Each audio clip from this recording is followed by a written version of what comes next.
Guys, siapa di sini yang masih kepikiran soal kiprah Timnas Indonesia U22 di SEA Games 2025? Iya, yang kemarin bikin dada sesak itu. Garuda Muda harus angkat koper lebih cepat, tersingkir di fase grup. Padahal ekspektasi kita tinggi banget. 2 tahun lalu emas, sekarang kenyataannya pahit. Timnas U22 sebenarnya masih menutup laga terakhir grup C dengan kemenangan. Lawan Myanmar, menang 3-1 di 700 7th Anniversary Stadium, Chiang Mai. Secara skor, kelihatan meyakinkan. Gol-gol masuk, permainan lumayan hidup, dan harapan sempat muncul. Tapi di turnamen kayak SEA Games, menang doang kadang nggak cukup. Yang berbicara bukan cuma poin, tapi juga produktivitas gol. Dan disinilah realita menampar. Indonesia kalah saing dari Malaysia soal selisih dan jumlah gol. Akhirnya, jalur runner-up terbaik pun tertutup. Perjalanan Garuda Muda selesai, bahkan sebelum semifinal dimulai. Yang bikin momen ini makin berat, status Indonesia datang sebagai juara bertahan. Kita masih ingat banget euforia SEA Games 2 tahun lalu. Final lawan Thailand, drama sampai perpanjangan waktu, dan akhirnya emas berhasil dibawa pulang. Itu bukan sekedar kemenangan, tapi simbol kebangkitan sepak bola usia muda Indonesia. Makanya, saat hasil 2025 ini datang, rasanya campur aduk antara kecewa, marah, dan bingung. Di tengah semua reaksi itu, satu sosok langsung maju ke depan, Indra Syafri. Tanpa banyak drama, tanpa lempar tanggung jawab ke pemain atau faktor lain, Indra pasang badan.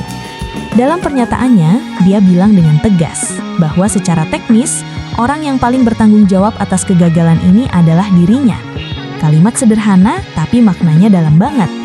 Di saat banyak pelatih milih cari alasan, Indra justru memilih berdiri paling depan. Dia juga menyampaikan permohonan maaf ke seluruh masyarakat Indonesia. Dan ini bukan sekedar formalitas. Dari cara penyampaiannya, kelihatan kalau dia benar-benar merasa gagal memenuhi ekspektasi publik. Keputusan selama persiapan, strategi yang diterapkan, sampai hasil di lapangan, semuanya dia akui sebagai tanggung jawab pribadi. Kalau kita tarik sedikit ke belakang, sebenarnya perjalanan Timnas U22 di SEA Games 2025 gak bisa dibilang tanpa usaha. Ada proses panjang, ada persiapan, ada pemain-pemain muda yang lapar pengalaman. Tapi sepak bola level turnamen pendek itu kejam. Sedikit salah hitung, satu laga krusial terpeleset, semua bisa buyar.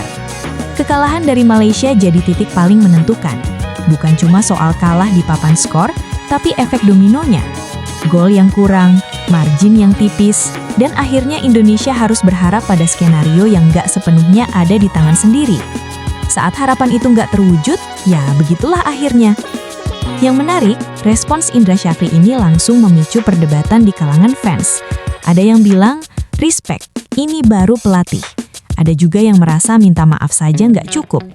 Publik mulai bertanya, ada apa dengan regenerasi? Kenapa setelah emas justru tersingkir di fase grup?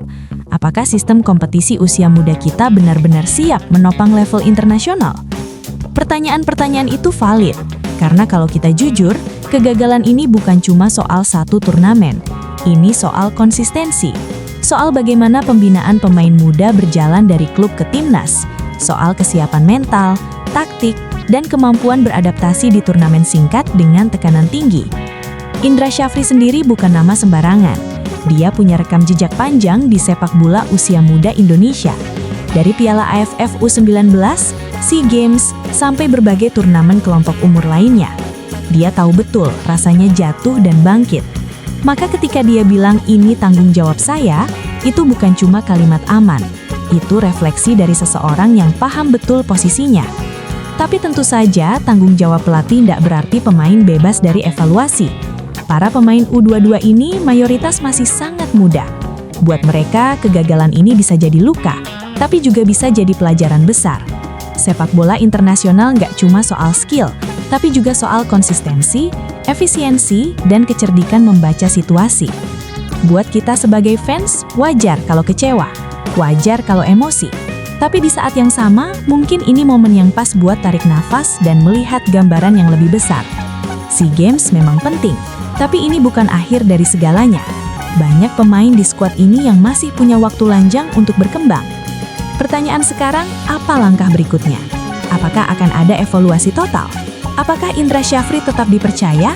Atau justru ada perubahan arah? Dan yang paling penting, apakah kegagalan ini benar-benar dijadikan pelajaran, bukan cuma catatan pahit yang dilupakan? Satu hal yang pasti, tersingkirnya Timnas U22 di SEA Games 2025 adalah alarm keras. Alarm bahwa mempertahankan prestasi itu jauh lebih sulit daripada meraihnya. Alarm bahwa sepak bola usia muda butuh fondasi yang lebih kuat, bukan cuma momentum. Dan buat Indra Syafri, momen ini mungkin jadi salah satu titik terberat dalam karirnya. Tapi justru di situ kita bisa lihat karakter. Pasang badan, mengakui kesalahan, dan menghadapi kritik dengan kepala tegak. Garuda Muda memang jatuh kali ini, tapi sejarah sepak bola selalu ditulis oleh mereka yang mau bangkit setelah jatuh. Pertanyaannya tinggal satu, apakah kita siap belajar dari kegagalan ini, atau cuma sibuk saling menyalahkan? Kalau menurut kamu gimana? Apakah Indra Syafri masih layak dipercaya, atau sudah waktunya perubahan besar?